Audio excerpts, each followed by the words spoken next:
அடுத்து இரண்டாவது கட்டத்திற்கு நாம் வரப்போகிறோம். இரண்டாவது கட்டம் கடவுளுடைய தொழில்நுட்ப திறனை காட்டுகிறது.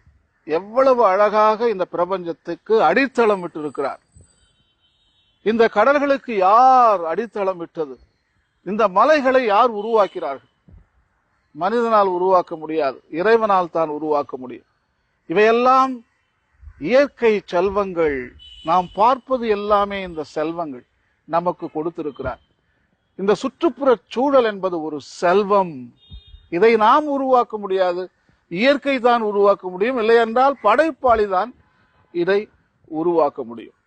சோ இன்றைய தினம் நாம் இப்பொழுது 5வது வசனத்திலிருந்து 8வது வசனம் வரை நாம் பார்க்க போகிறோம்.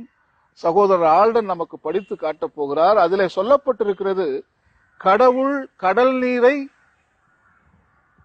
போர்வை போல மூடி நிலத்தை மறைத்து வைத்திருக்கிறார். பாத்தீங்களா எவ்வளவு அறிவு இருக்கு நம்ம படைப்பாளிக்கு. அதாவது நமக்கு 25% நிலம் தான் கொடுத்திருக்காரு. அதை ஏற்கனவே நோண்டி அலிபாபாவும் 40 திருடர்களும் போல அலிபாபாவும் 700 கோடி திருடர்கள் இந்த பூமியில் இருக்கிறார்கள். எல்லாவற்றையும் தோண்டி அபேஸ் பண்ணிட்டோம், எல்லாமே காலி இல்ல. சோ இன்னும் ஒரு 25% வந்தா கூட 10 வருஷத்துல நம்ம முடிச்சிடுவோம்.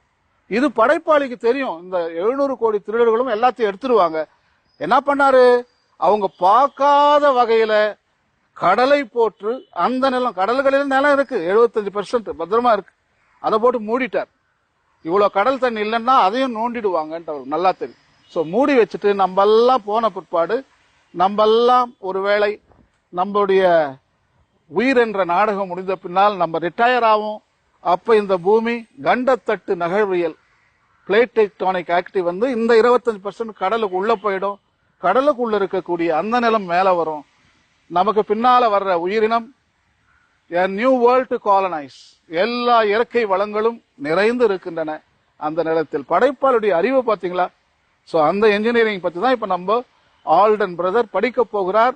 5வது வசனத்திலிருந்து 8வது வசனம் வரை. சங்கீதம் 104.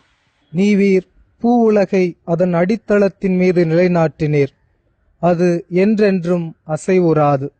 அதனை ஆழ்கடல் ஆடையென மூடியிருந்தது, மலைகளுக்கு மேலாக நீர்த்திரள் நின்றது. நீவீர் கண்டிக்கவே அது விலகி ஓடியது, நீவீர் இடியென முழங்க அது திகைப்புற்று ஓடியது.